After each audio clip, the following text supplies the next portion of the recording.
নমস্কার, আমি চন্দ্রা। আশা করি সকলে ভালো আছেন। আমার এই গল্প পাঠে মৌ চ্যানেলটিতে আরও অনেক উপন্যাস ও গল্প রয়েছে, সেগুলো শোনার জন্য আপনাদের কাছেও অনুরোধ রইল। আপনাদের একান্ত সাহায্য ছাড়া আমার এই চ্যানেলটিকে এগিয়ে নিয়ে যাওয়া প্রায় অসম্ভব। তাই চ্যানেলটি যদি আপনাদের ভালো লেগে থাকে তাহলে অবশ্যই লাইক, শেয়ার ও সাবস্ক্রাইব করে পাশে থাকবেন এবং আপনাদের মূল্যবান মতামত অবশ্যই কমেন্টের মাধ্যমে জানাবেন।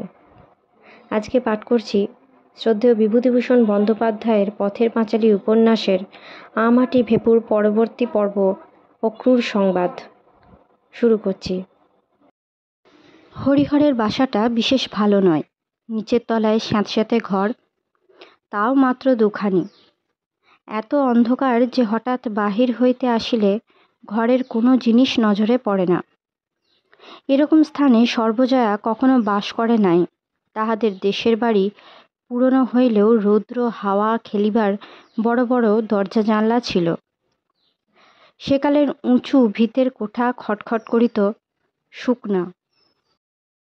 এ বাসার স্যাঁতস্যাঁতে মেজে ও অন্ধকারে সর্বজয়ার মাথা ধরে। অপু তো মোটেই ঘরে থাকে না। সূর্যালোক পুষ্ট নবীন তরুণ ন্যায় শুধু আলোর দিকে তার মুখটি থাকে ফেরানো। নিশ্চিন্দিপুরের মুক্ত মাঠে নদীর আলো হাওয়ায় মানুষ হইয়া এই বদ্ধ ঘরের অন্ধকারে তার প্রাণ হাঁপাইয়া ওঠে। এক দণ্ডও সে সেখানে তিষ্ঠিতে পারে না। কাশি দেখিয়া সে একটু নিরাশ হইয়াছে। বড় বড় বাড়িঘর থাকিলে কি হইবে, এখানে বন নাই মোটেই। সন্ধ্যার দিকে একদিন কথক ঠাকুর হরিহরের বাসায় আসিল। এ কথা ও কথার পর বলিল, কই আপনার ছেলেকে দেখছি নে। হরিহর বলিল, কোথা বেরিয়েছে খেলা করতে, দশাশ্বমেধ ঘাটের দিকে বোধহয় বেরিয়েছে। কথক ঠাকুর উড়ানের প্রান্তে কি দ্রব্য খুলিতে খুলিতে বলিল, আপনার ছেলের সঙ্গে বড় ভাব হয়ে গিয়েছে মশাই। সেদিন ঘাটের কাছে ডেকে বসিয়ে অনেকক্ষণ ওর সঙ্গে কথা কইলাম। কুড়ি খেলতে ভালোবাসে, তাই দুটো বড় বড় সমুদ্রের কুড়ি সেদিন ব্রতের সিধেই কারা দিয়েছিল। ভাবলাম ওকে দিয়ে আসি। রেখে দিন আপনি, ও এলে দেবেন। অগ্রহায়ণ মাসের শেষে অপু বাবাকে ধরিল সে স্কুলে ভর্তি হইবে। বলিল, সবাই পড়ে স্কুলে বাবা, আমিও পড়ব।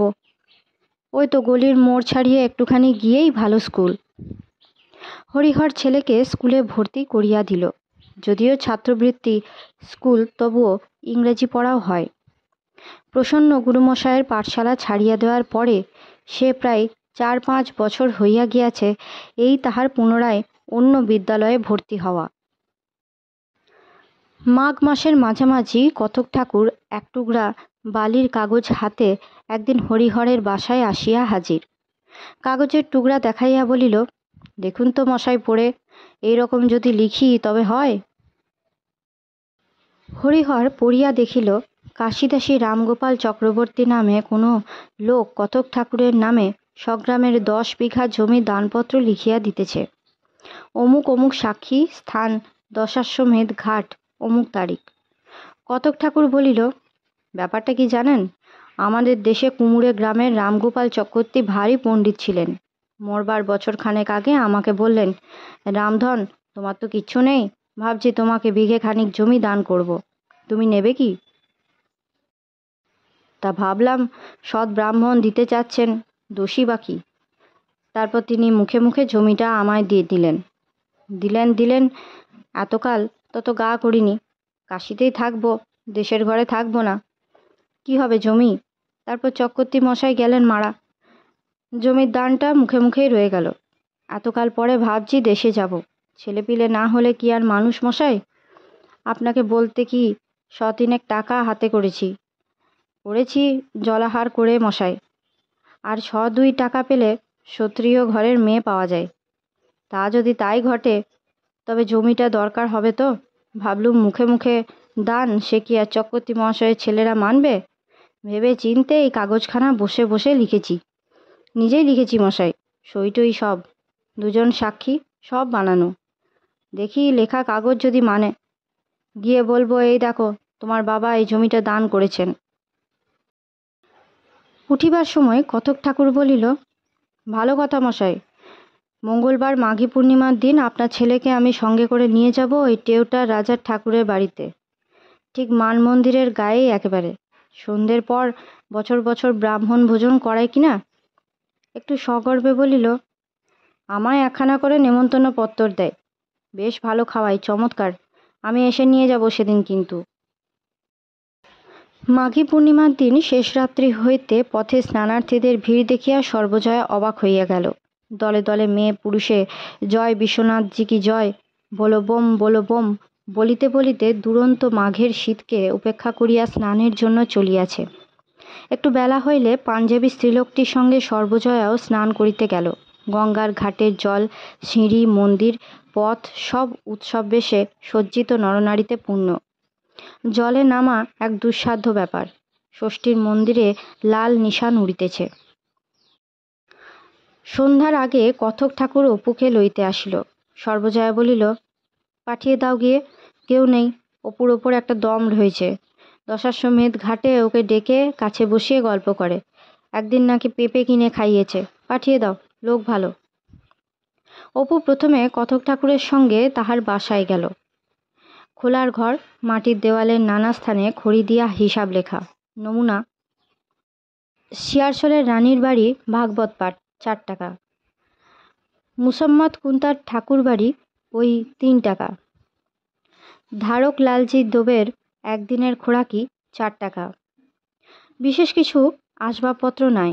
একখানা সরু চৌকি পাতা, একটা ছোট টিনের তোরঙ্গ, একটা দড়ি টাঙানো আলনা, একজোড়া খড়ম, দেওয়ালের গায়ে পেরেকে একটা বড় পদ্মবীচের মালা টাঙানো।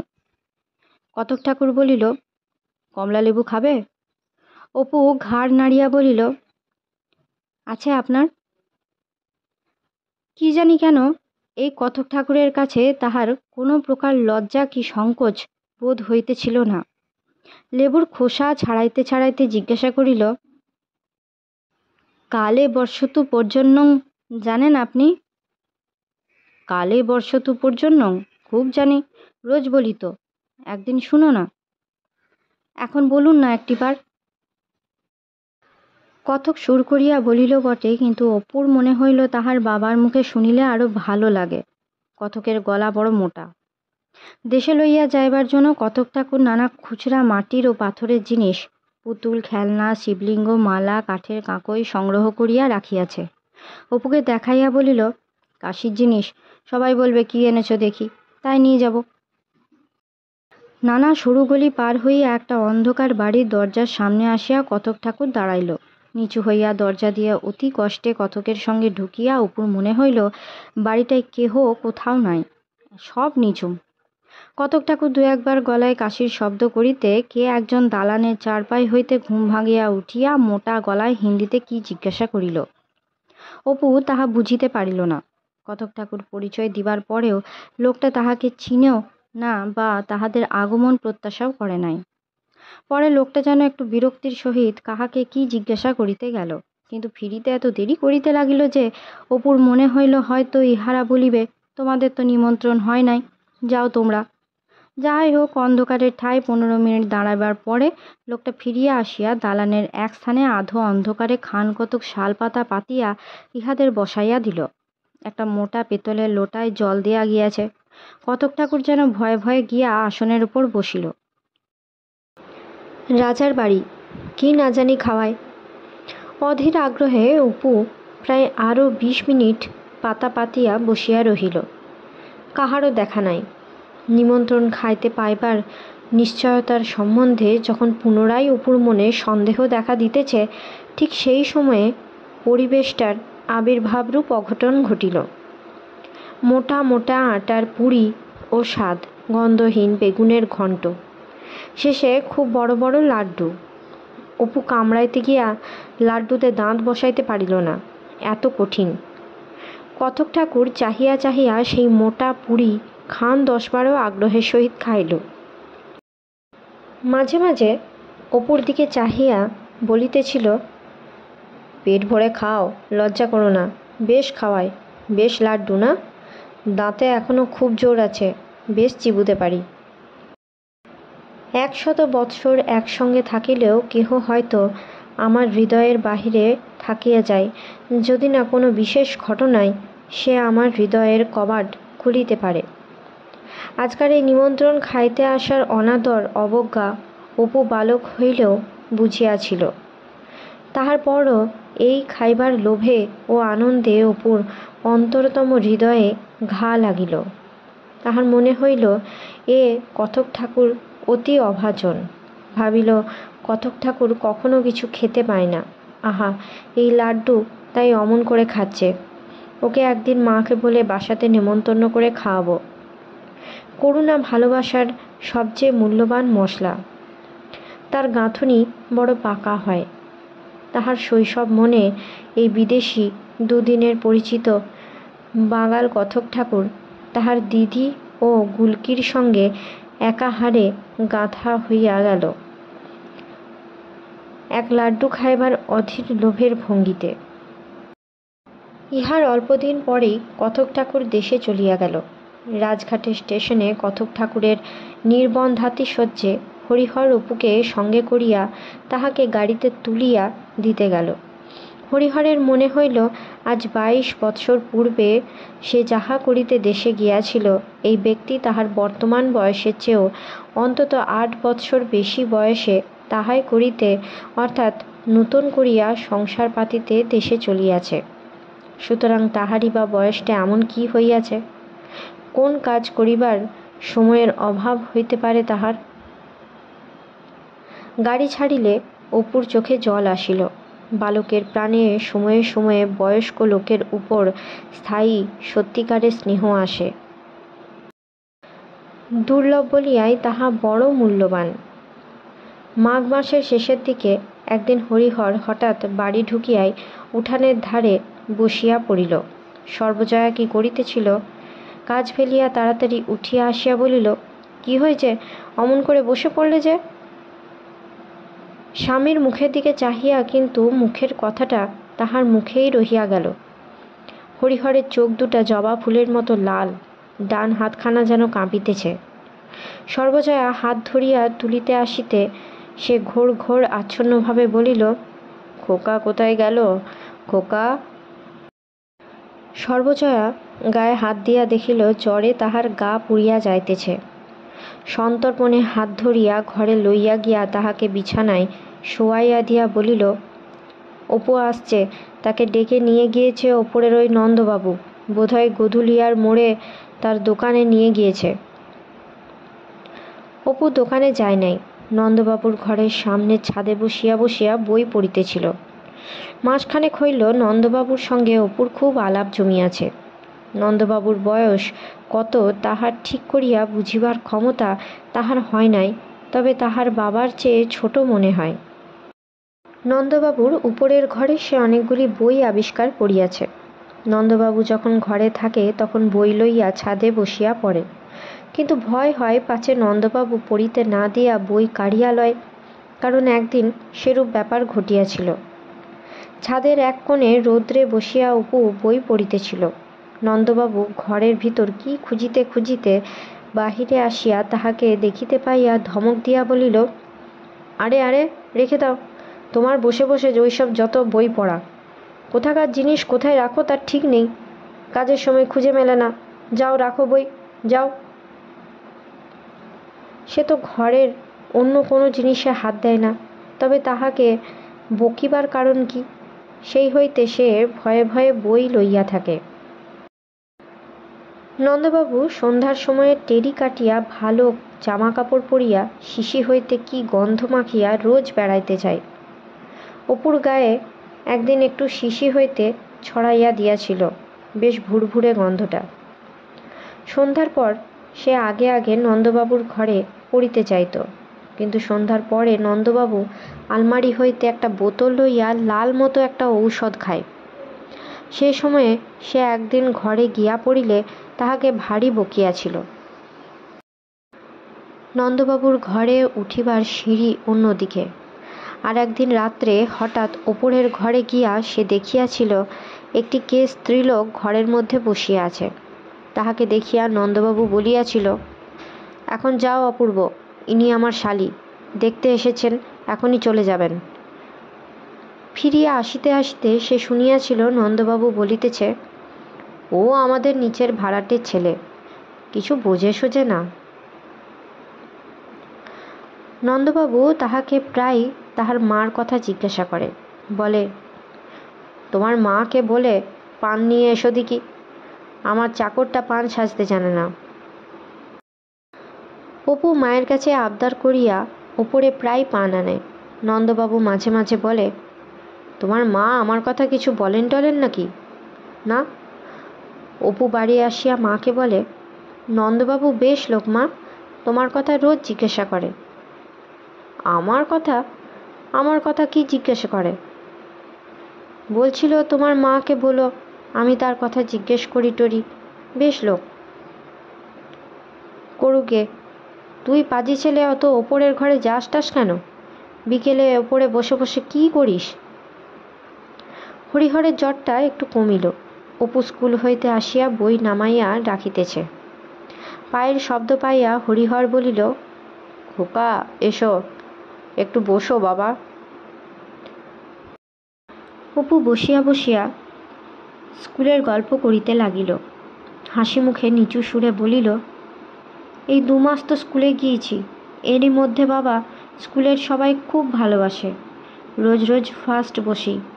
স্কুলে আমাদের ক্লাসে একখানা কাগজ ছাপিয়ে বার করবে 1 মাস অন্তর, আমাকে সেই দলে নিয়েছে। তোমায় দেখাবো বাবা বেরুলে। হরিহরের বুকের ভেতরটা মমতায় বেদনায় কেমন করে। অপু একখানা কাগজ বাহির করিয়া বলে, একটা লেখা লিখেছি, কাগজখানা ছাপাবে বলেছে আমার নামে, কিন্তু যারা 2 টাকা করে চাঁদা দেবে শুধু তাদেরই ছাপাবে। 2 টাকা দেবে বাবা? হরিহর অধীর আগ্রহে ছেলের হাত হইতে কাগজখানা লইয়া পড়িতে শুরু করে। ছেলে যে লেখে সে খবর সে জানিত না। রাজপুত্রের মৃগয়ার গল্প, সুন্দর বানানো। হরিহর খুশি হইয়া বালিশে ভর দিয়া উঠিয়া বসে, বলে, তুই লিখছিস খোকা? আমি তো আরও কত লিখেছি বাবা, ভূতের গল্প, রাজকন্যের। বাড়ি থাকতে রানুদির খাতায় লিখে লিখে দিতাম তো। সর্বজয়া টাকার নাম শুনিয়া দিতে চাহে না। স্বামী অসুখে পড়িয়া এ অবস্থায় যাহা আছে তাহা সংসারের খরচেই কুলাবে না, দরকার নাই ছাপানো কাগজে। হরিহর বুঝাইয়া বলিয়া টাকা দেওয়ায়, বলে, দাও গিয়ে, আহা খোকা লেখাটা ছাপিয়ে আসুক, সেরে উঠে পত্তি করলেই ঠাকুরবাড়ির ভাগবত পাঠটা তো ঠিকই রয়েছে, ওতেও তো গোটা 10 টাকা পাবো। দিন 2 পরে অপু নিরাশ মুখে রাঙা ঠোঁট ফুলাইয়া বাবার কাছে চুপি চুপি আসিয়া বলে, হলো না বাবা, ছাপাখানাওয়ালার লোকেরা বেশি দাম চেয়েছে, তাই আজ স্কুলে বলে দিয়েছে 4 টাকা করে চাঁদা চাই। ছেলের মুখের নিরাশার ভাব হরিহরের বুকে খচ করিয়া বেঁধে। খানিকক্ষণ অন্য কথার পরে সে বলে, দেখ দেখি খোকা, তোর মা কোথায় গেল? বালিশের তলা হইতে চাবির থলো বাহির করিয়া দিয়া বলে, চুপি চুপি ওই কাঠের ছাপ বাক্স যেটাতে আমার কঞ্চির কলমের বান্ডিল আছে ওইটা খোলতো, কোণে দেখতো ক টাকা আছে। তাহার পর হরিহর সন্তর্পণে বাক্স খোলা নিরত পুত্রের দিকে মমতার চোখে চাহিয়া থাকে। অবোধ নিতান্ত অবোধ। ওর সুন্দর শুভ্র চাঁদের মতো ললাটটি ওর মায়ের ললাট, চোখ দুটি ওর মায়ের চোখ। যখন হরিহর প্রথম যৌবনে বিবাহ করিয়া স্ত্রীকে ঘরে আনে, নববধূ সর্বজয়ার অবিকল সেই মুখের হাসি 11 বছরের অপুর অনাবিল নবীন মুখে। অকারণে হরিহরের বুকের মধ্যে স্নেহ সমুদ্র উদ্বেল উত্তাল হইয়া উঠিয়া চোখে জল ভরিয়া আনে। অপু যেন প্রথম বসন্তের নব কিশলয়, তাহার মুখের আনন্দ যেন প্রভাতের নব অরুণ আভা। তার ডাগর ডাগর নীলাভ চোখ দুটির চাহনির মধ্যে নিজের অতীত যৌবন দিনের সে অসীম স্বপ্ন, সুনীল পাহাড়ের নবীন শাল তরু শ্রেণীর উল্লাস মর্মর, কুলহারা সমুদ্রের দুরাগত সঙ্গীত ধ্বনি। অপু চুপি চুপি বাবাকে দেখাইয়া বলে, 4টে টাকা আছে বাবা। হরিহর সময় অসময়ের জন্য টাকা কয়টি রাখিয়া দিয়াছে নিজের বাক্সে লুকাইয়া, স্ত্রী জানে না। কাজেই সে নিশ্চিন্ত মনে বলিতে পারিল, নিয়ে যা খোকা, চাঁদা দিয়ে দিস, কিন্তু তোর মাকে যেন বলিস নে। অপু খুশির সুরে বলে, ছাপা বেরুলে তোমায় দেখাবো বাবা, আমার নামে ছাপিয়ে দেবে বলেছে, এই সোমবারের পরের সোমবারে বেরুবে। পরদিনই সকাল হইতে হরিহরের অসুখ আবার বাড়িল। সর্বজয়া ভয় পাইয়া ছেলেকে বলিল, নন্দবাবুকে বলগে যা তো, একবার এসে দেখে যান। নন্দবাবু দেখিয়া বলিল, একজন ডাক্তার ডাকতে হবে অপূর্ব, তোমার মাকে বলো। বৈকালে নন্দবাবুই একজন ডাক্তার সঙ্গে করিয়া আনিল। ডাক্তার দেখিয়া শুনিয়া বলিল, ঠান্ডা লেগে গিয়েছে মনে হচ্ছে, ব্রঙ্কোনিমোনিয়া, ভালো নার্সিং চাই। নিচের ঘরে কি এমনি করে থাকে? খোকা, তুমি একটা শিশি নিয়ে এসো আমার ডাক্তারখানায়, ওষুধ দেব। অপু কয়দিন গিয়া দশাশ্বমেধ ঘাটের উপরে ডাক্তারের ডিসপেন্সারি হইতে ওষুধ আনিল। বিশেষ কোনো ফল দেখা গেল না। দিন দিন হরিহর দুর্বল হইয়া পড়িতে লাগিল। এদিকে টাকা যে কয়টি ছিল ভিজিটে ও পথ্যে খরচ হইয়া গেল। ডাক্তার বলিল, অন্তত 1 সের করিয়া দুধ ও অন্যান্য ফল না খাইতে দিলে রোগী দুর্বল হইয়া পড়িবে। 3.5 টাকা দামের একটা বিলাতি পথ্যের ব্যবস্থাও দিয়া গেল। বিদেশ বিভূই জায়গা, একবার দেখিয়া সাহস দেয় এমন লোক নাই। সর্বজয়া চারিদিক অন্ধকার দেখিল। এই বিপদের মধ্যে সর্বজয়া আবার এক নতুন বিপদে পড়িল। উপরের ছাদে দাঁড়াইয়া ঝুঁকিয়া দেখিলে রাঁধিবার ঘর দেখা যায়। ইতিপূর্বেও সে মাঝে মাঝে নন্দবাবুকে ছাদ হইতে রান্নাঘরের দিকে উঁকি ঝুঁকি মারিতে দেখিয়াছে। সম্প্রতি হরিহর অসুখ হইবার পর হইতে নন্দবাবু বড় বাড়াইয়া তুলিল। নানা অছিলায় সে দিনে 10 বার ঘরের মধ্যে আসে।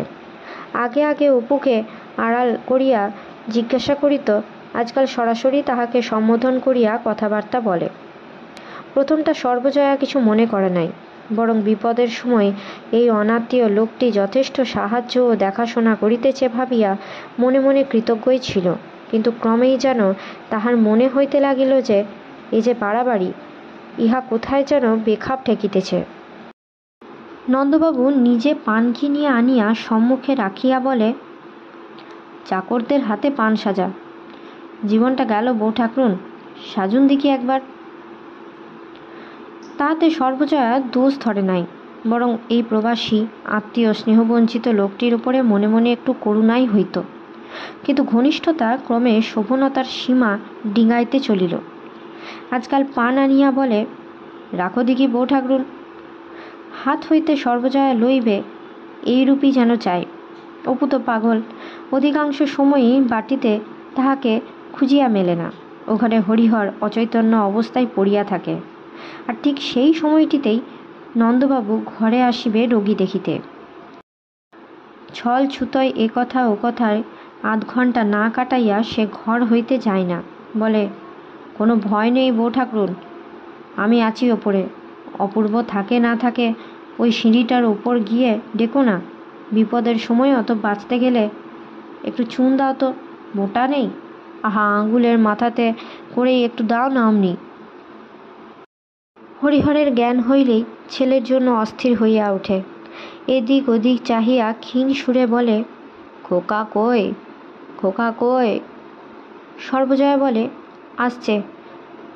তাই কি হতচ্ছাড়া ছেলে একটু কাছে বসবে? বেরিয়েছে বুঝি সেই ঘাটে। ছেলে বাড়ি এলে বলে, বসতে পারিস নি একটু কাছে? খোকা খোকা করে পাগল। খোকার তো ভেবে ঘুম নেই, যা বসকে যা, গায়ে মাথায় একটু হাত বুলিয়ে দিতে নেই বুঝি? ছেলে হয়ে সঙ্গে ঘণ্টা দেবেন কি না?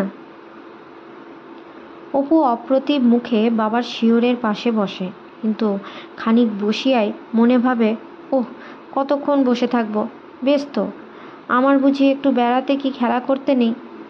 কনকনে ঠান্ডায় পা অবশ হইয়া আসে, তাহার মন ছটফট করে।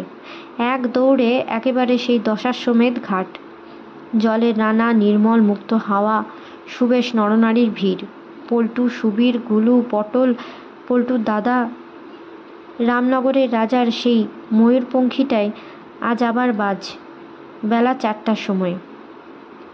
উসখুস করিতে করিতে চক্ষু লজ্জায় সন্ধ্যা করিয়া ফেলে।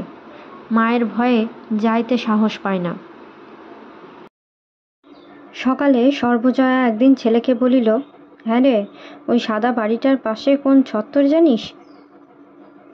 হুম, তুই ছত্তরে খাসনি একদিনও এখানে এসে? কাশিতে এলে ছত্তরে খেতে হয় কিন্তু, জানিস নে মুজি? খেয়ে আসিস না আজ, দেখেই আসিস না।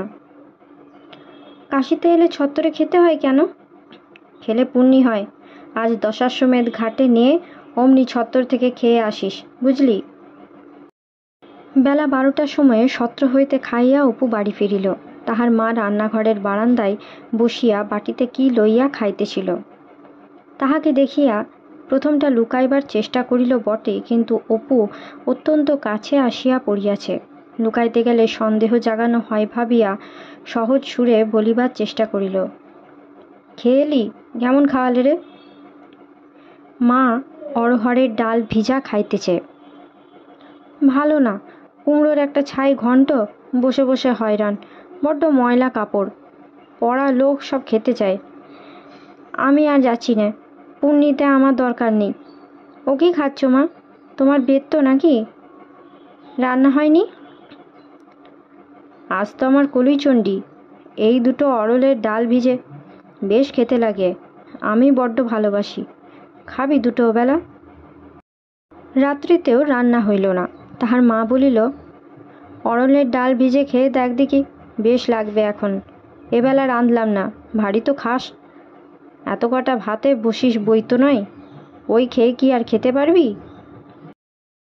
পরদিন দুপুরে নন্দবাবু একতারা পান অপুর হাতে দিয়া বলিল, তোমার মার কাছ থেকে সেজে নিয়ে এসো তো।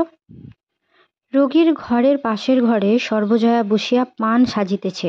নন্দবাবুর জুতার শব্দ করিতে করিতে উপর হইতে নামিয়া রোগীর ঘরে ঢুকিল এবং অতি অল্পক্ষণ পরেই সেখান হইতে বাহির হইয়া সর্বজয়া যে ঘরে পান সাজিতেছে সেখানে ঢুকিল। সারা রাত্রি জাগিয়া কাটাইয়া সর্বজয়ার ঝিমানি ধরিয়াছিল। জুতার শব্দে চমক ভাঙিলে একেবারে সম্মুখে নন্দবাবুকে দেখিয়া সে জড়সড় হইয়া ঘোমটা টানিয়া দিল। নন্দবাবু বলিল, পান সাজা হয়েছে বউ ঠাকরুন? সর্বজয়া নীরবে সাজা পানের খিলিগুলি রেকাবিতে করিয়া সামনের দিকে ঠেলিয়া দিতে নন্দবাবু এক খিলি তুলিয়া মুখের মধ্যে পুরিয়া বলিল, চুন বড্ড কম হয় বউ ঠাকরুন তোমার পানে, সরো দেখি আমি নিচ্ছি। সর্বজয়ার কোলের কাছে পানের বাটা। বাড়িতে কেহ নাই। অপু কোথায় বাহির হইয়াছে। পাশের ঘরে হরিহর ঔষধের বসে ঘুমাইতেছে। নিস্তব্ধ দুপুর। হঠাৎ সর্বজয়ার মনে হইল যেন নন্দবাবু চুন লইবার অছিলায় অনাবশ্যকরূপে তাহার অত্যন্ত কাছে ঘেঁষিয়া আসিতে চাহিতেছে। একটা অস্পষ্ট চিৎকার করিয়া এক লহমার মধ্যে সে উঠিয়া গিয়া ঘরের বাহিরে দাঁড়াইল। একটা বিদ্যুতের মতো কিসের স্রোত তাহার পা হইতে মাথা পর্যন্ত খেলিয়া গেল। আঙুল দিয়া সিঁড়ি দেখাইয়া তীব্র স্বরে বলিল, চলে যান এক্ষুনি ওপরে, কখন আর নিচে আসবেন না। নিচে এলে আমি মাথা খুঁড়ে খুন হব। কেন আপনি আসেন? খবরদার আর আসবেন না। সর্বজয়া পড়িল মহা ফাঁপড়ে। বিদেশ জায়গা, এই রোগী ঘরে, নিঃসহায়, হাতে একটি পয়সা নেই। একটি পরিচিত লোক কোনো দিকে নাই। ছেলের বছর 11 বয়স মোটে, তাও বুদ্ধিশুদ্ধি নাই, নিতান্ত নির্বোধ। এদিকে এইসব উৎপাত। উপরের পাঞ্জাবি স্ত্রীলোকটি কালে ভদ্রে নিচে নামে। এক আধবার সর্বজয়াকে উপরে তাহার ঘরে লইয়া গিয়াছে, কিন্তু 5-6 মাস কাশিতে আসিয়াও সর্বজয়া না পারে হিন্দি বলিতে, না পারে ভালো বুঝিতে, কাজেই আলাপ মোটেই জমে নাই। অদ্য তাহার কাছে গিয়া নন্দবাবুর ঘটনা আনুপর্বিক বলিয়া কাঁদিয়া ফেলিল। পাঞ্জাবি মেয়েটির নাম সুরজ কুমারী। স্বামী স্ত্রী দুজনেই পাঞ্জাবের রোয়ালসর জেলার অধিবাসী। স্বামীটি রেলে ওভারসিয়ারের কাজ করে। মেয়েটির বয়স খুব অল্প না হইলেও দেখিতে বেশ কম বয়সী। গৌরাঙ্গী, আয়ত্তনয়না, 8-60 দীর্ঘকরণ। সে সব শুনিয়া বলিল, কোনো ভয় নাই, আপনি নির্ভয়ে থাকুন। আবার যদি কিছু বদমায়েশির ভাব দেখেন আমায় বলবেন। আমার স্বামীকে দিয়া উহার নাক কাটিয়া ঠান্ডা করিয়া ছাড়িব। ঠিক দুপুর। কয়রাত্রি জাগিবার পর সর্বজয়া মেঝেতে আঁচল পাতিয়া শুইয়া ঘুমাইয়া পড়িয়াছে। উত্তরের ঘরের জানলা দিয়া এক ফালি রৌদ্র আসিয়া সরু উঠানটাতে বাঁকাভাবে পড়িয়াছে। অপু মাটির মালসাতে গাঁদা ফুলের গাছ লাগাইয়াছিল। দু তিনটা এক পেটে গাঁদা নিতান্ত বিরক্তভাবে ফুটিয়া আছে। তলায় একটা বিড়ালছানা বসিয়া। অপু বাবার বিছানার পাশেই বসিয়াছিল। তাহার বাবা আজ সকাল হইতে একটু ভালো আছে। ডাক্তার বলিয়াছে বোধহয় জীবনের আশা হইল। ভালো থাকিলেও রোগীর খুব চৈতন্য আছে বলিয়া মনে হয় না। বেহুঁশ অবস্থা। তাহার বাবা হঠাৎ চোখ খুলিয়া তাহার দিকে খানিকটা চাহিয়া থাকিয়া কি বলিল। অপুর মনে হইল বাবা তাহাকে আরও কাছে সরিয়া যাইতে বলিতেছে। অপু সরিয়া যাইতে হরিহর রোগ শীর্ণ ক্ষীণ দুই হাতে ছেলের গলা জড়াইয়া ধরিয়া নীরবে তাহার মুখের দিকে অনেকক্ষণ ধরিয়া এক দৃষ্টে চাহিয়া রহিল। অপু একটু অবাক হইল। বাবার চোখের ওরকম দৃষ্টি কখনো সে দেখে নাই। রাত্রি 10টার সময় নিদ্রিত অপুর কি শব্দে ঘুম ভাঙিয়া গেল। ঘরে ক্ষীণ আলো জ্বলিতেছে। মা অঘরে ঘুমাইতেছে। বাবার গলার মধ্যে নানা সুরে যেন কি একটা শব্দ হইতেছে। তাহার কেমন ভয় ভয় ঠেকিল।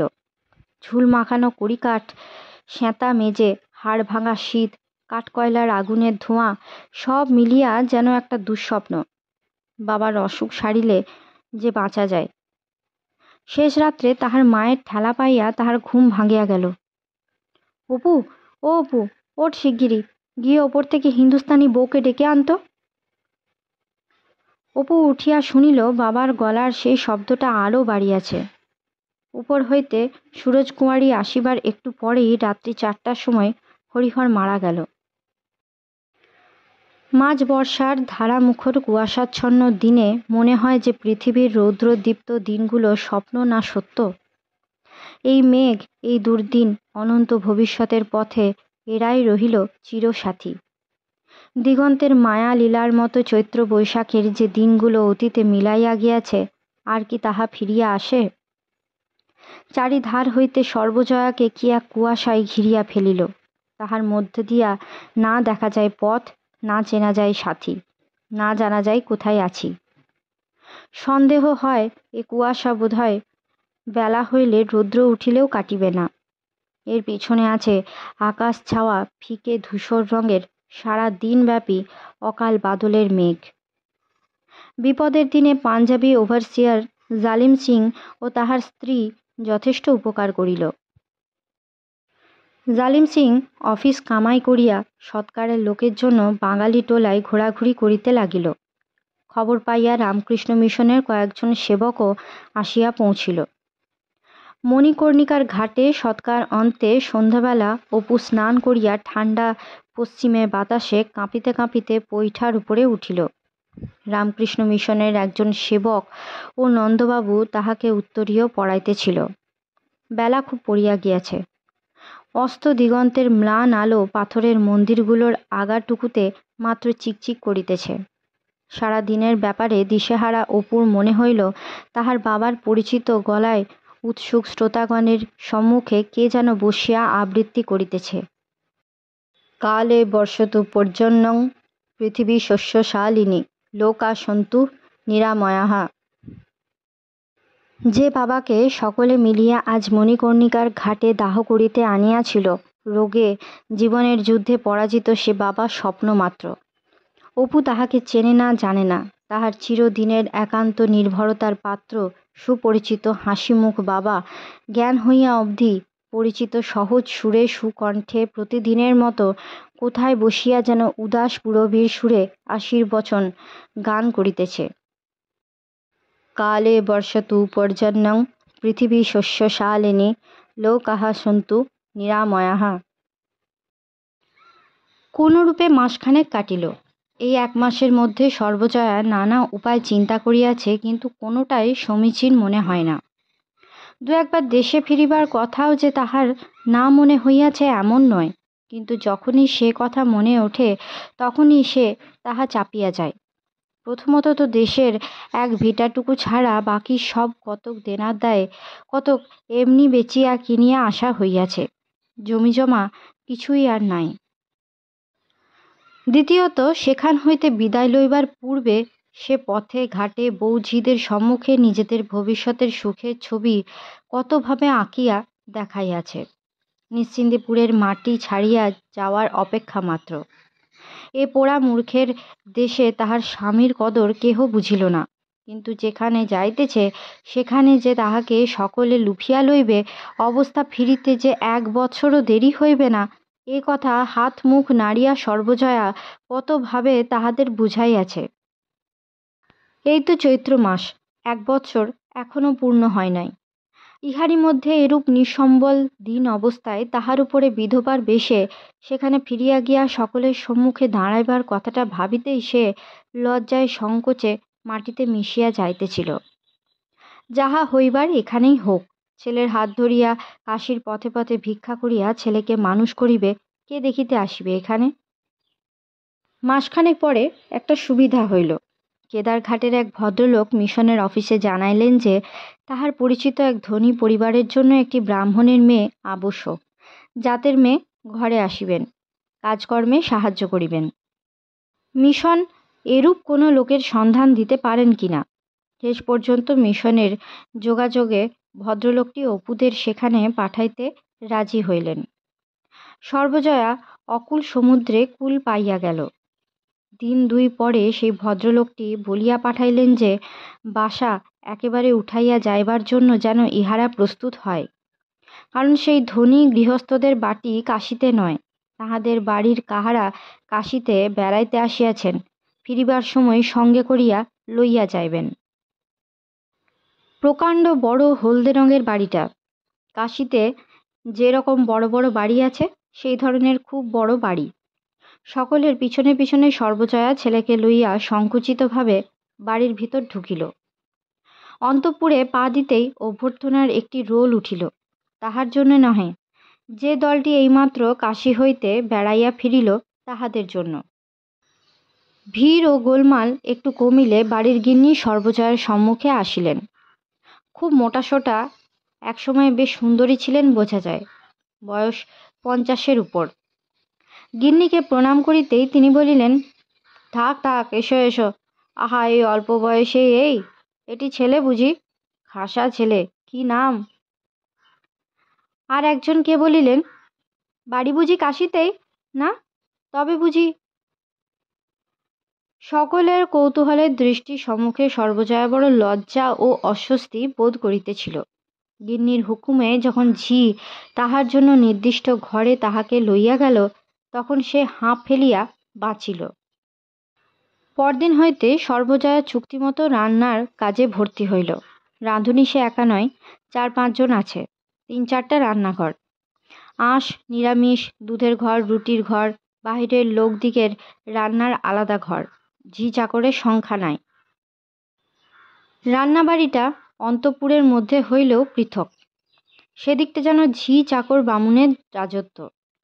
বাড়ির মেয়েরা কাজ বলিয়া ও বুঝাইয়া দিয়া যান মাত্র, বিশেষ কারণ না ঘটিলে রান্নাবাড়িতে বড় একটা থাকেন না। সর্বজয়া কি রাঁধিবে এ কথা লইয়া আলোচনা হয়। সর্বজয়ার বরাবর বিশ্বাস সে খুব ভালো রাঁধিতে পারে। সে বলিল, নিরামিষ তরকারি রান্নার ভার বরং তাহার উপরেই থাকুক। রাঁধুনি বামনি মোক্ষদা মুচকি হাসিয়া বলিল, বাবুদের রান্না তুমি পারবে? তাহলেই তো চিত্তির। পরে পাঁচি ঝিকে ডাক দিয়া কহিল, শুনছিস ও পাঁচি, কাশীর ইনি বলছেন নাকি বাবুদের তরকারি রাঁধবেন? কি নাম গো তোমার? ভুলে যায়। মোক্ষদার ওষ্ঠের কোণে ব্যঙ্গের হাসিতে সর্বজয়া সেদিন সংকোচে অভিভূত হইয়া পড়িয়াছিল বটে, কিন্তু 2-1 দিনে সে বুঝিতে পারিল যে তাহার পাড়াগাঁয়ের কোনো তরকারি রান্না সেখানে খাটিবে না। ঝোলে যে এত চিনি মিশাইতে হয় বা বাঁধাকপি ফ্রিটার্স বলিয়া একটা যে তরকারি আছে, এ কথা সে এই প্রথম শুনিল। গৃহিণী সর্বজয়াকে মাস 2 বেশ যত্ন করিয়াছিলেন, হালকা কাজ দেওয়া, খোঁজখবর নেওয়া। ক্রমে ক্রমে অন্য 5 জনের সমান হইয়া দাঁড়াইতে হইল। বেলা 2টা পর্যন্ত কাজ করার পর প্রথম প্রথম সে বড় অবসন্ন হইয়া পড়ে। এভাবে অনবরত আগুনের তাতে থাকার অভ্যাস তাহার কোনো কালে নাই। অত বেলায় খাইবার প্রবৃত্তি বড় একটা থাকে না। অন্য অন্য রাঁধুনিরা নিজেদের জন্য আলাদা করিয়া মাছ তরকারি লুকাইয়া রাখে, কতক খায়, কতক বাহিরে কোথায় লইয়া যায়। সে পাতের কাছে একবার বসে মাত্র। রান্নার বিরাট ব্যাপার দেখিয়া সর্বজয়া অবাক হইয়া যায়। এত বড় কাণ্ড কারখানার ধারণা কোনোদিন স্বপ্নেও তাহার ছিল না। বিস্মিত হইয়া মনে মনে ভাবে, দুবেলায় 3 সের করে তেলের খরচ, রোজ একটা যজ্ঞির তেল ঘিয়ের খরচ। পাড়াগাঁয়ের গরিব ঘরের ছোট সংসারের অভিজ্ঞতা লইয়া সে এসব বুঝিয়া উঠিতে পারে না। একদিন সরু চালের ভাত রান্নার বড় ডেকচিটা নামাইবার সময় মোক্ষদা বামনিকে ডাক দিয়া বলিল, ও মাসিমা, ডেকচিটা একটুখানি ধরবে? মোক্ষদা শুনিয়াও শুনিল না। এদিকে ভাত ধরিয়া যায় দেখিয়া নিজেই নামাইতে গিয়া ভারী ডেকচিটা কাত করিয়া ফেলিল। গরম ফ্যান পায়ের পাতায় পড়িয়া তখনই ফোসকা পড়িয়া গেল। গৃহিণী সেই দিন কাহাকে রুটির ঘরে বদলি করিয়া বলিয়া দিলেন, পা না সারা পর্যন্ত তাহাকে কোনো কাজ করিতে হইবে না। সর্বজয়া ছেলেকে লইয়া নিচের একটা ঘরে থাকে। ঘরটা পশ্চিম দিকের দালানের পাশে, কিন্তু সেটা এত নিচু আর মেঝে এত স্যাঁতস্যাঁতে এবং ঘরটাতে সব সময় এমন একটা গন্ধ বাহির হয় যে কাশির ঘরও এর চেয়ে অনেক ভালো ছিল। দেয়ালের নিচের দিকটা নোনা ধরা, রাঙা রাঙা বড় বড় ছোপ। প্রতিবার বাহির হইতে ঢুকিয়াই অপু বলে, উহ, কিসের গন্ধ দেখছো মা? ঠিক যেন পুরনো চালের কিসের গন্ধ বলো দেখি। নিচের এ ঘরগুলার কর্তৃপক্ষ মনুষ্যবাসের উপযুক্ত করিয়া তৈয়ারি করেন নাই। সেই জন্যই এগুলিতে চাকর বাকর রাঁধুনিরা থাকে। উপরের দালানের সব ঘরগুলি অপু বাহির হইতে বেড়াইয়া বেড়াইয়া দেখিয়াছে। বড় বড় জানালা দরজা, জানালায় সব কাঁচ বসানো। ঘরে ঘরে গদি আঁটা বড় বড় চেয়ার, ঝকঝকে টেবিল, যেন মুখ দেখা যায়, এত ঝকঝক করে। অপুদের বাড়িতে যেমন কার্পেটের পুরনো আসন ছিল ওই রকম, কিন্তু ওর চেয়েও ঢের ভালো, পুরু ও প্রায় নতুন কার্পেট মেঝেতে পাতা। দেওয়ালে আয়না টাঙানো, এত বড় বড় যে অপুর সমস্ত চেহারাখানা তাহাতে দেখা যায়। সে মনে মনে ভাবে, এত বড় বড় কাঁচ পায় কোথায়? জুড়ে জুড়ে করেছে বোধহয়। দোতলার বারান্দায় আর একটা বড় ঘর আছে, সেটা প্রায় বন্ধ থাকে। মাঝে মাঝে চাকর বাকরে আলো হাওয়া খাইবার জন্য খোলে। সেটার মধ্যে কি আছে জানিবার জন্য অপু অদম্য কৌতূহল হয়। একদিন ঘরের দরজা খোলা দেখিয়া সে ঘরের মধ্যে ঢুকিয়াছিল। কি বড় বড় ছবি, পাথরের পুতুল, বড় বড় গদি আটা চেয়ার, আয়না, সে ঘুরিয়া বেড়াইয়া সব দেখিতেছে। এমন সময় ছোটু খানসামা তাহাকে ঘরের মধ্যে দেখিতে পাইয়া রুখিয়া আসিয়া বলিল, কোন বা, কাহে ইসমে ঘুষা? হয়তো সেদিন সে মারই খাইত, কিন্তু বাড়ির একজন ঝি দালান দিয়া যাইতে যাইতে দেখিয়া বলিল, এই ছোটু, ছেড়ে দাও, কিছু বলো না, ওর মা এখানে থাকে, দেখছে দেখুক না। সকলের খাওয়া দাওয়া সারা হইলে সর্বজয়া বেলা 2:30টার সময় নিজের ঘরটিতে আসিয়া খানিকটা শোয়। সারা দিনের মধ্যে এই সময়ের মধ্যে কেবল মায়ের সঙ্গে মন খুলিয়া কথা হয় বলিয়া মাঝে মাঝে অপু এ সময় ঘরে আসে।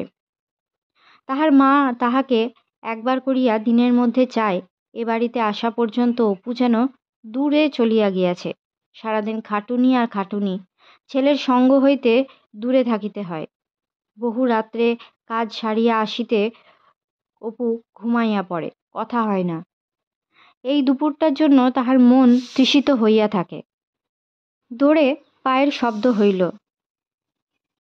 সর্বজয়া বলিল, কে অপু, আয়।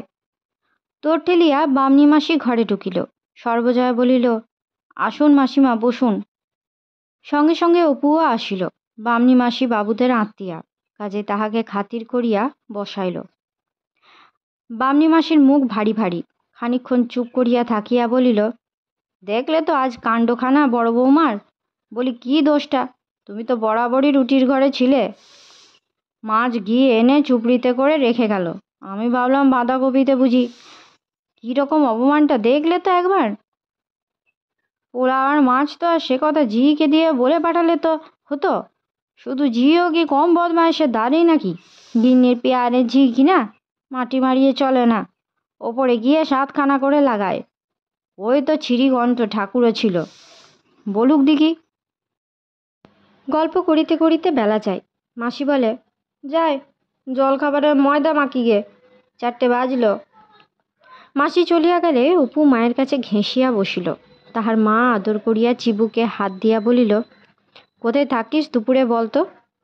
অপু হাসিয়া বলিল, উপরের বৈঠকখানা ঘরে কলের গান বাজছে মা, শুনছিলাম ওই বারান্দা থেকে। সর্বজয়া খুশি হইল।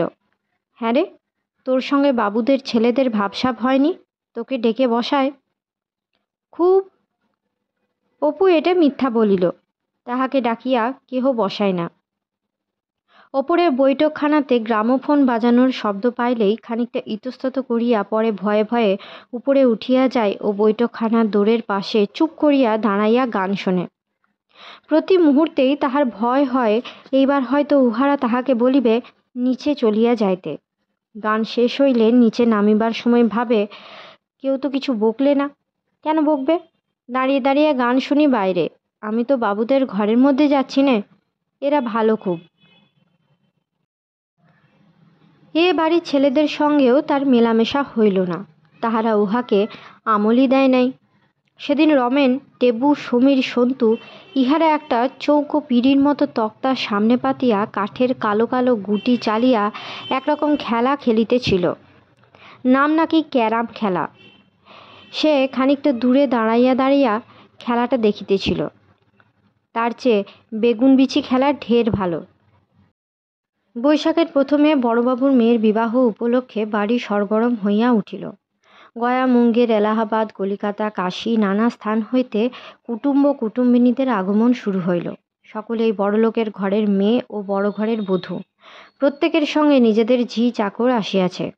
নিচের তলার দালান বারান্দা রাত্রে তাহারাই দখল করে। সারা রাত্রি হইচই। সকালে সর্বজয়াকে ডাকিয়া গিন্নি বলিলেন, ও অপূর্বর মা, তুমি এক কাজ করো, এখন দিন 2 রান্নাঘরের কাজ তোমার থাকুক। নানান জায়গা থেকে তত্ত্ব আসছে, তুমি আর ছোট মোক্ষদা সেসব সবগুলো গুছিয়ে তোমাদের রুটির ঘরের ভাঁড়ারে তোলাপোড়া করো। মিষ্টি খাবার ওখানেই রেখো। ফল ফুলুরি যা দেখবে পচবার মতো সদুজির হাতে পাঠিয়ে দেবে, নয়তো রেখে দিও। জলখাবারের সময় নিয়ে আসবে বামনি মাসি। সকাল হইতে সন্ধ্যা পর্যন্ত ঝি বেহারাদের মাথায় কত জায়গা হইতে যে কত তত্ত্ব আসিতে লাগিল, সর্বজয়া গুনিয়া সংখ্যা করিতে পারে না। মিষ্টান্নের জায়গা দিতে পারা যায় না। ছোট ছোট রূপার চন্দনের বাটি জমিয়া গেল 15-16টা। আম এখনও ওঠে নাই, তবুও একটা বড় ধামা আমে বোঝাই হইয়া গেল। সর্বজয়া বামনি মাসির হাতে খাবার তুলিয়া দিতে দিতে ভাবে, এই এত ভালো মন্দ, এত কাণ্ড, তাই কি ছেলেটার জন্যে কিছু? আহা, বাছা আমার সরকারদের খাবার ঘরের কোনটায় কাঁচুমাচু হয়ে বসে দুটো ভাত খায়। না দিতে পারি পাতে 2খানা ভালো দেখে মাছ, না একটু ভালো তরকারি, না 1 হাতা দুধ, তখনই ওই শুধু হারামজাদি লাগাবে নিজের ছেলের পাতে বাবুদের হেসেল থেকে সব। বিবাহের দিন খুব ভিড়। বরপক্ষ সকালের গাড়িতে আসিয়া পৌঁছিয়া শহরের অন্য এক বাড়িতে ছিল। সন্ধ্যার কিছু পূর্বে প্রকাণ্ড শোভাযাত্রা করিয়া বর আসিল। বাহিরের উঠান নিমন্ত্রিতদের দলে ভরিয়া গিয়াছে। সারা উঠানটাতে শতরঞ্জি পাতা, এক কোণে চওড়া জরিপার লাল মকমলে মোড়া উঁচু বড়াসন, জরির ঝালর ঝোলানো নীল সাটিনের চাঁদোয়া, দুপাশে কিংখাবের তাকিয়া, বড় বড় বেল ফুলের মালা 3 গাছা করিয়া চাঁদোয়ার খিলানে খিলানে টাঙানো। চারিপাশে বরযাত্রীগণের চেয়ার ও কৌচ, বিলাতি সেন্ট ও গোলাপ জলের পিচকারি ঘন ঘন ছুটিতেছে। অপু এ সমস্ত বিশেষ কিছু দেখে নাই, সে ঘুমাইয়া পড়িয়াছিল। একবার মাত্র সে বাড়ির মধ্যে গিয়াছিল, তখন স্ত্রী আচার হইতেছে, রাত্রি অনেক। মাকে কোথাও খুঁজিয়া পাইল না। উৎসবের ভিড়ে কে জানে কোথায় কী কাজে ব্যস্ত আছে। দামি বেনারসি শাড়ি পরা মেয়েদের ভিড়ে উঠানের কোথাও এতটুকু স্থান ফাঁকা নাই।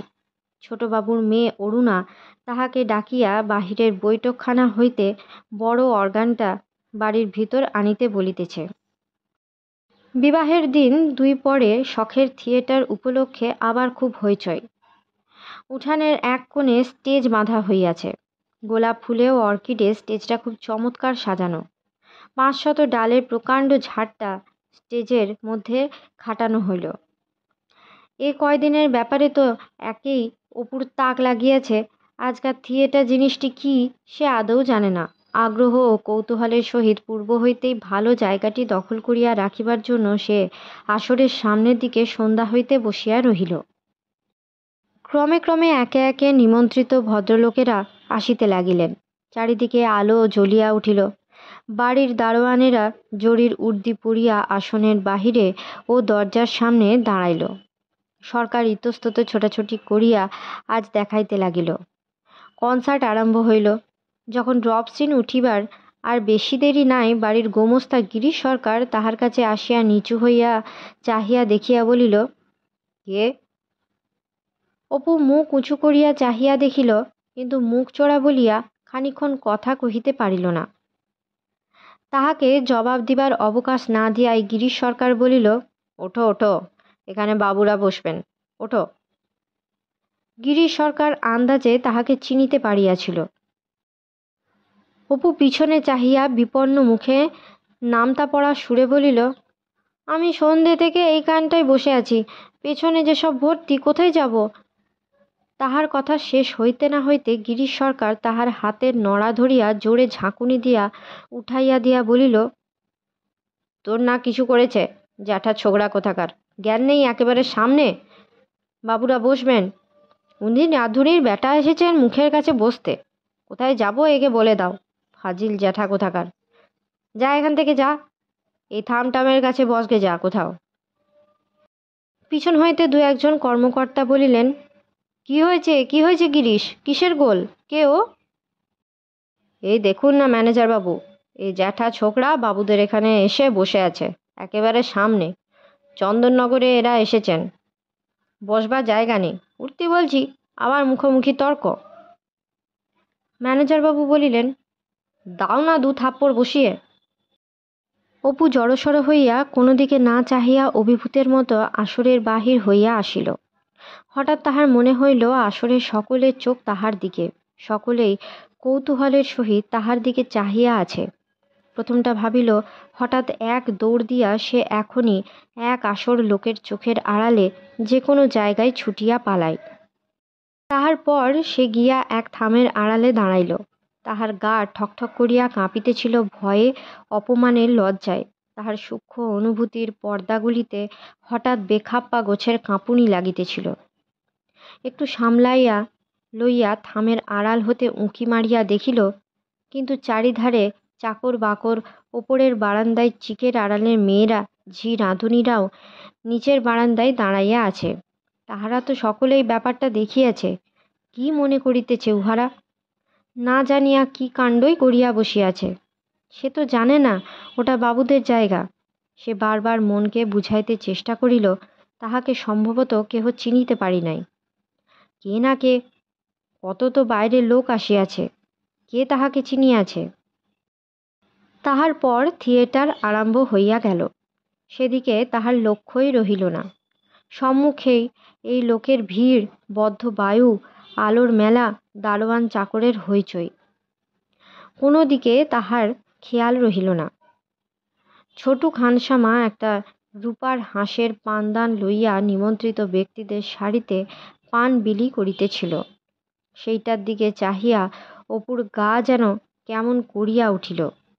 ওপরের ঘেরা বারান্দার দিকে চাহিয়া ভাবিল, ওদিকে মা নাই তো, যদি মা এ কথা জানিতে পারে।